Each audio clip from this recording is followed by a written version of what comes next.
Okay, today we'll be talking about Spanish colonization of the New World or the Americas. Learning objectives today will be describe how the conquistadors defeated two great Native American empires, the Aztecs and the Incas, explain why Spain settled its colonies, explain the causes and effects of the transatlantic slave trade. We'll only touch on the slave trade today. We'll get to that in more detail later. Some of the key terms you want to look out for are conquistadors, missions, encomiendas, plantation. Okay, we all know who Christopher Columbus is. In 1492, Columbus sails the ocean blue. What was he looking for? He was looking for India, China, the Far East, an all-water route to get there to those rich trade routes, trade goods such as silk, porcelain, tea, spices, and other goods like that had become very addictive to the Europeans, especially the wealthy class, the kings and queens, the nobles, and they were just trying to find a way to get more to Europe in a less amount of time and make it more profitable. Um, he never found the Far East. He actually landed in the West Indies, or what is known as the Caribbean islands, never reaching the Far East. Um, However, when he died, he still believed he had reached India. Okay, a map of his four voyages. If you see here, he actually sailed along the coast, but he never actually landed on the mainland of South or Central America. Another map of some of the European explorers and which countries they sailed from. We'll get into these guys up here more in detail later. Okay, Hernan Cortez, the first major conquistador. He conquered the Aztec Empire. Moctezuma was their leader. He lands in Mexico, or what is present-day Mexico, in 1519 with 600 men, 16 horses. He actually burns his ship so that his men realize that they cannot turn back, that they're going to either succeed or die. He makes alliances with native tribes who were around the Aztec Empire, who were unhappy with the way the Aztecs were treating them, kind of like what you see in the movie Apocalypto, where the Aztecs are capturing them and taking them and using them for sacrifices. He attacks their capital city of Tenochtitlan. He is initially defeated by Moctezuma, retreats. You see here a model. He comes back, he captures Moctezuma, and eventually Moctezuma, rather than being killed in battle, as it says here, he was actually murdered by his own people for allowing the Spanish to control him. They felt he was just like a puppet to the Spanish. Cortez regroups, attacks the city again in 1521, conquering the mighty Aztec Empire, bringing it down in just a matter of about 18 months. His conquest inspires other conquistadors in South America. Kind of some artist renditions of how Montezuma died. Then you have Pizarro. He's the other major conquistador who conquers the Incan Empire. Okay, basically, again, he gets help from natives. He takes control of Peru. The new leader is told to give over his empire and accept Christianity. He refuses. They capture him, hold him for ransom, similar to what Cortez had done to Moctezuma. The ransom is paid, but they kill him anyway. So how did the Spanish, with only a few men, and actually Pizarro only had 200 men under his control, how did they defeat these two major empires with hundreds of thousands of Native Americans? Well, first they had support from tribes that were being mistreated by the Aztecs and the Incas. Of course, superior technology. They had guns, armor, and horses. The natives initially think that the Europeans are gods.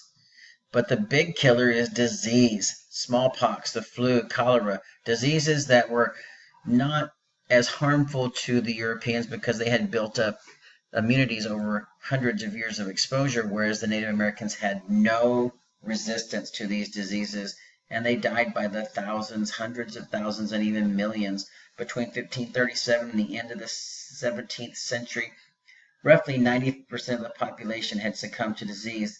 Estimates range anywhere from 45 to 85 million Native Americans. Just an artist rendition of how the natives were treated by the Spanish, not very nice. To control the colonies, the king appointed viceroys. These viceroys were officials similar to a governor. They were directed by the King of Spain. They reported directly to the king, but they were pretty much free to do as they wanted as long as they were able to turn a profit and send some money back home to the king. This is going to lead to the Columbian Exchange. What is the Columbian Exchange? It's an exchange of goods, ideas, cultures, products, and of course disease between the new and the old worlds. The new world being the Americas, which is South America, Central America, and the Caribbean islands. The old world being Europe and Africa. You had fruits, vegetables, exchanged both ways. Bananas coming from Africa, becoming a staple crop in the New World. And of course, cocoa, which becomes an exotic trade good, which becomes known as chocolate to us. Bad things exchanged, of course, were the diseases like smallpox, measles, etc., which along with war are going to kill about 95% of the natives. Here's a chart that shows some of the things that are exchanged back and forth. Here you see the banana. Of course, you have sugar cane, cows, livestock, horses. The Native Americans didn't even know what a horse was until they saw them being ridden by the Europeans. Of course, going back to Europe, pumpkins, turkey, squash, pineapple, the wonderful cocoa bean, and one of our favorites, the avocate. Okay, the cycle of conquest. Explorers turn to conquistadors. Conquistadors bring their missionaries with them. They create permanent settlements, and then of course it becomes an official European colony. Now we're going to talk a little bit about the growth of the transatlantic slave trade. This is a map of showing where the slaves came from and where they went to. Interesting to note, look at that number there. Only 5% of all of the slaves traded into the 1800s actually went to the American colonies or to the United States mainland. Slave labor in New Spain basically started off with Native Americans, but they proved to be way too fragile, and because of the population diminishing due to disease and war, there just weren't enough of them. So Father Bartolome de las Casas, who also becomes known as a defender of the Indians, he spends over 40 years trying to get the King of Spain to pass laws to protect the Native Americans from the forced labor, the slave labor. The system is called the encomienda system. Unfortunately for Africans, this is how they're going to come into the picture. He is going to suggest that we substitute African labor for Native American labor because they are generally larger, stronger, more resistant to European diseases, and had experience in agriculture. Soon, powerful African tribes along the Ivory Coast or the west coast of Africa are going to begin kidnapping Africans from the interior of the continent, trading them to European slave traders. Most of these slave traders are Dutch or Portuguese initially. Europeans are going to provide the Africans with iron tools and weapons such as knives and guns, fine cloth, and of course, one of the huge trade items is going to become rum, booze. Okay, the passage between Western Africa and the New World became known as the Middle Passage. This is going to be a horrible trip for Africans. It's going to be inhumane conditions, hot, sweaty, disease, poor diet. You're going to have African slaves throwing themselves overboard to escape the life of becoming a slave. You're going to have revolts on the ships. Africans are going to be thrown overboard alive, sick ones as well. They're going to be thrown overboard to drown or to sometimes be eaten by hungry sharks. This is a position in which they were stuffed into the ships, basically stuffed in there as many as you could put in there. Eventually, they're going to realize that this is going to create a lot of loss, and they're going to improve the conditions a little bit, but still, they're never going to become human conditions.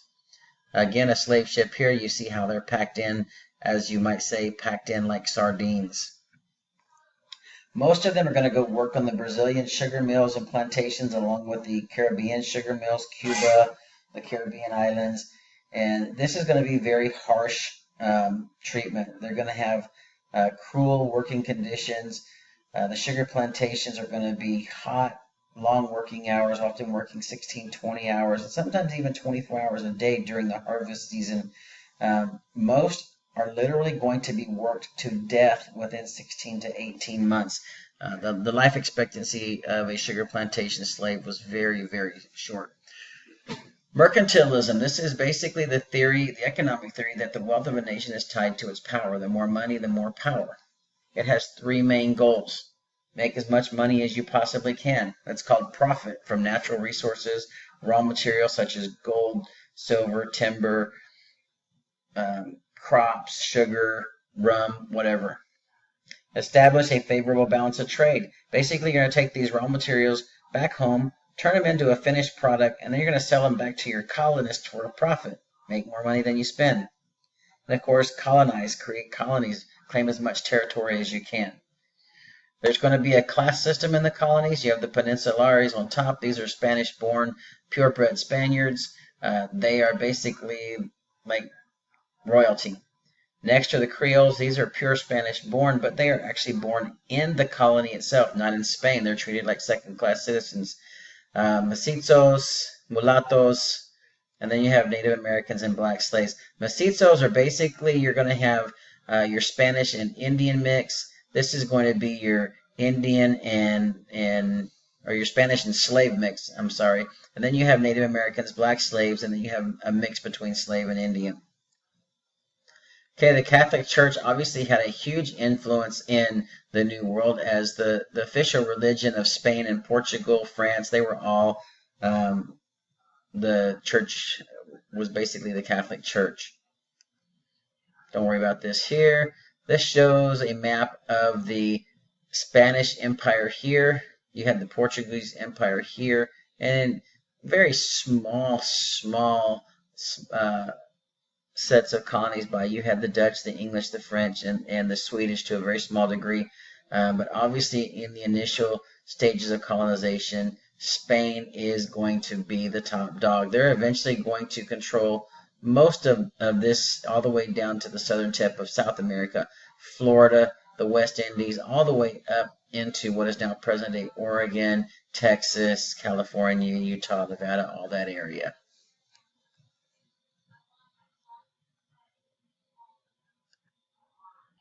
This concludes our lesson on Spanish conquest. We're going to have some questions for you to answer next. Okay, take a look at the questions real quick. Answer them to the best of your ability. Of course, you can rewind this a little bit or pause it if you need to stop and answer the questions.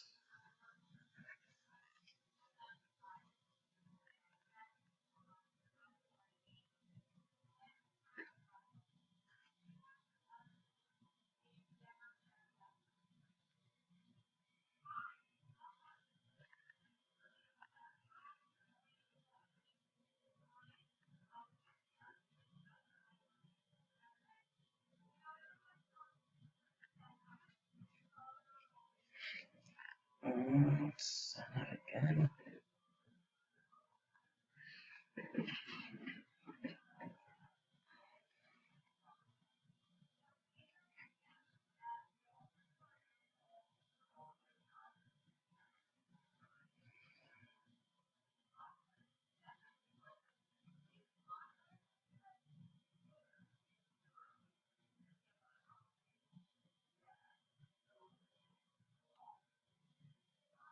Okay, one last thing.